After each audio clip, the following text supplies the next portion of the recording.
think Ohio State, the way they play, they open up the court a lot, So it's a gamble that when they win that gamble, they turn it into transition points for them. When they lose the gamble, they turn it into transition points for us. So I thought we handled it. Really, really well, and it gave us a lot of opportunities. But when we did, run our stuff, when they took some of the pressure off, I thought our movement and our execution was way better than it was last game. When you took Blanca in the first quarter there, it seemed like she really slowed down the offense, was able to just keep poise and control. Do you feel like you're doing more and more acclimated to the college game? There's 2 games that I know, but Blanca? Yeah. Yeah, the way they played over there, 24-second shot clock, 8 seconds to get it across the court. There's so many more possessions. I don't know. The possessions here, 30 seconds, 10 seconds. It's not a lot, but it's a little bit slower game here. But in some ways, it's a faster game here because of how we play. And I don't think she's used to being up this much, so that's why she throws the ball to the other team a lot. But once we fix that, I think we're going to be okay. But she's pretty unique, right? Yeah. There's been a lot of talk about how you all are getting your best offense in transition. Mm-hmm. So I'm just curious how much you think about how teams are playing in the WNBA now, where pace and space are paramount, Mm-hmm. and scoring better in transition is almost encouraged. Yeah. Well, I would say not specifically to the WNBA. I just think basketball in general. There's such a lack of understanding of the game that playing transition is easier if you just get people to run and you get them to space the court and you just trust them to make plays as opposed to come down and execute and need 4 passes to score, which takes a lot of teamwork, which not something that a lot of kids are familiar with these days. So playing fast, scoring on the move, scoring through concepts rather than plays is way more popular today at most levels of basketball. And that's why the players that can think and can react and make plays for other people. That's why somebody like Jokic, or Shea in the NBA, for instance, they're so good with the ball. They make everybody around them so good that you don't even need to run a lot of plays. You just run the floor, space it. And it's the same thing in college. We put the ball in Sarah Strong's hands and we're going to get something really, really good. We don't have to run a play. Now, that's all well and good, but you need really, really good players to do that. Because I think a lot of times at any level, WNBA, college, high school, there may be 2 really, really good players on your team. So when you run plays, those 2 guys are going to get most of the shots. So when you play the way we play, I have no idea who's going to get most of the shots. The best players are going to get most of the shots. And that's, for us, that's how UConn plays. I think most teams that have a lot of good players, that's how they want to play. We got 30 assists on 39 baskets today. You're not going to see that much of that around the country, I don't think. Coach,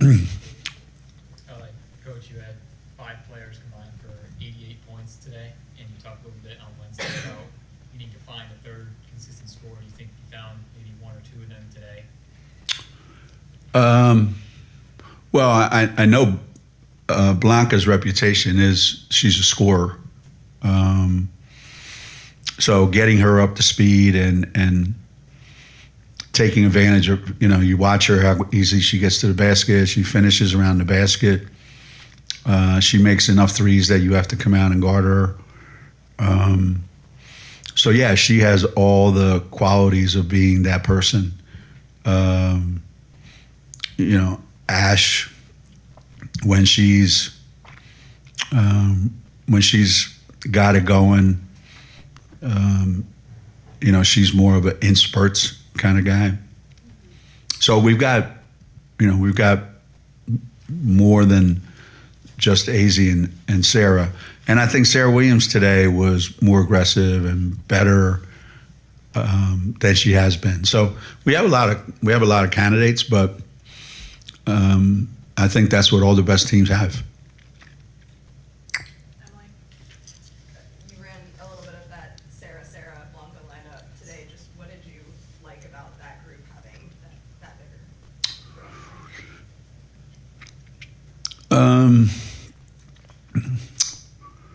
Obviously, we're bigger, we're longer. We can match up with other teams bigger size. Make teams have to match up with us.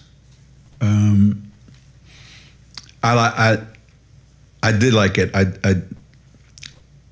I don't know that Blanca's best position is there right now.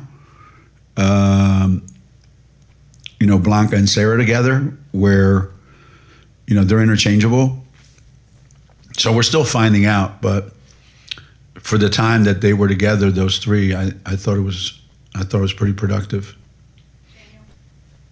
You said during the preseason that every day you would come to practice excited to see what Sarah Strong could do that day. Was today pretty much an example of that? Yeah, I think when you watch what she does, it's pretty impressive, right? When you watch how she does it, it just makes you kind of realize that's not normal. Most kids, you can tell they're working really hard to get their 30 points, 29 points. I don't know that she works really, really hard. I mean, it's not as easy as she makes it look, but it kind of is, because she just has such great body control. She has fantastic vision. She knows, how the game is being played and where her advantages are. And there isn't a shot on the floor she can't make.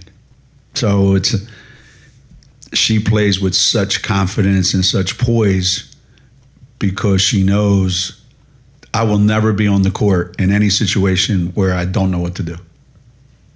And that's pretty great luxury to have as a kid. Geno, can you talk about the next challenge next weekend and the format, game, day off, another game against two, at least quality opponents? Yeah. Well, based on what the little bit I've seen of Michigan, they will be for sure the best team we played this year by a long shot at this time in the season. They're talented, they're smart, they're well balanced. They play exceptionally well together. They're really well coached.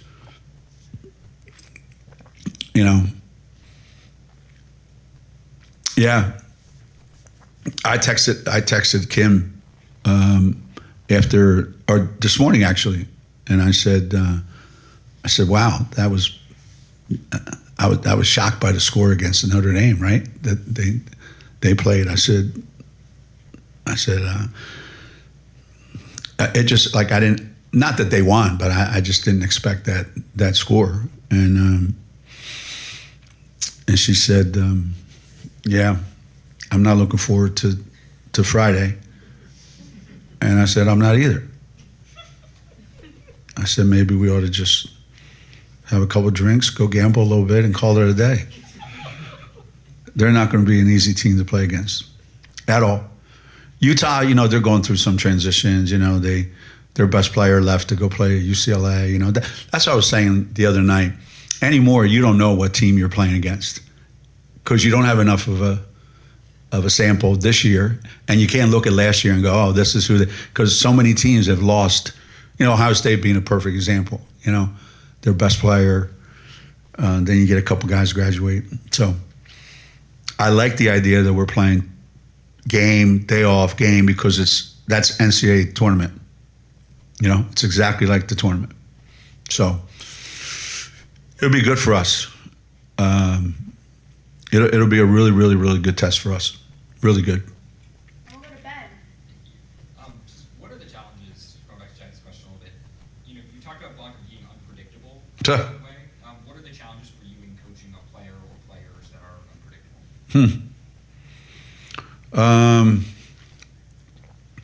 Well,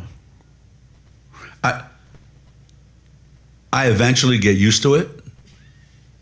However, they have to get used to me not liking it.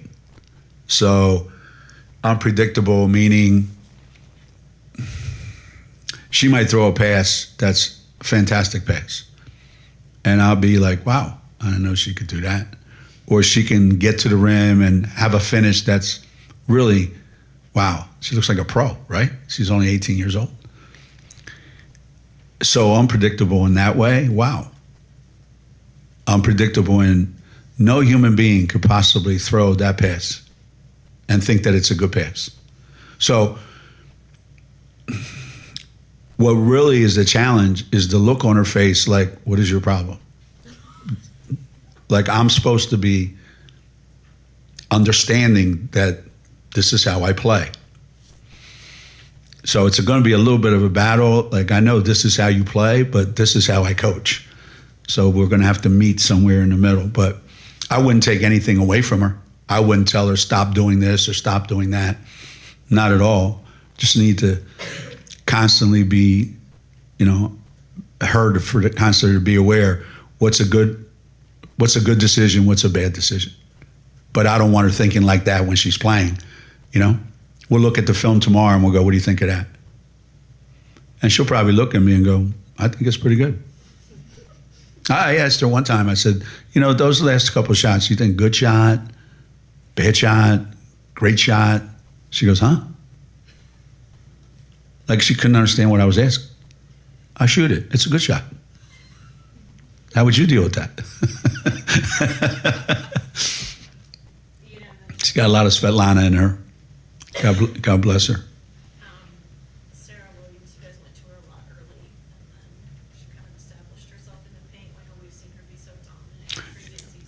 What do you kind of see for her role developing throughout the year? Yeah. More physicality, more urgency,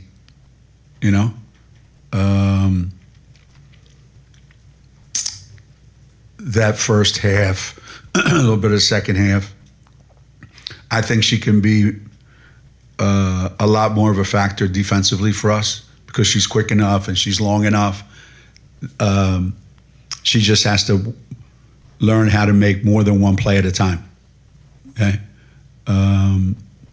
I thought she did a great job getting position and making it easy for herself. I thought she started the game really aggressive. We talked a lot before the game about, I think there's going to be multiple times when we can put the ball on the floor and get to the basket, and she did that right away. So I want to say little by little, her minutes are going to keep going up and her productivity is going to keep going up. It just takes a little bit of time to get used to playing here. You watch Sarah Strong on the court, unless her teammate has a really big play, no expression change. Can you tell, like, before a game like this, okay, the other team's in for a big night because she's just got it, she's got it really just put up like she did tonight, or is it, are you surprised like everyone else when she just does some of the things she does?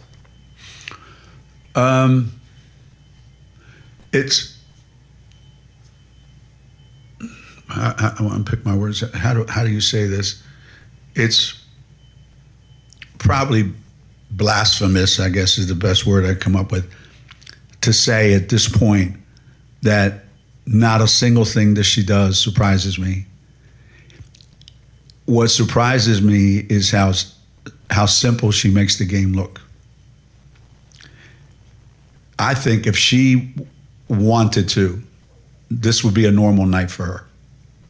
But I also think she likes, you see how many passes she throws where she could shoot and score. Yeah, there's, yeah. As coaches, we just kind of shake our head, and now, even in practice, we just we almost want her to be perfect. Not fair, but I wouldn't ask her to be if I didn't think she could. I don't know what the score was when she took that three from the corner. Maybe it was 30. I don't know. Maybe 7 minutes left I forget when it was. Right in front of our bench, she took that three and missed it. She was really pissed, as if she missed a game-winning shot. She was really pissed. So that's the kind of competitor she is. You saw her dive on that loose ball in front of our bench, right? I have videos of Diana doing that, Maya doing that, Stewie doing that. Like, she's a great player who doesn't treat herself like that's not my job. Like, that's somebody else's job. My job is to score points. And yet there she is, right? So I'm just really proud of her right now.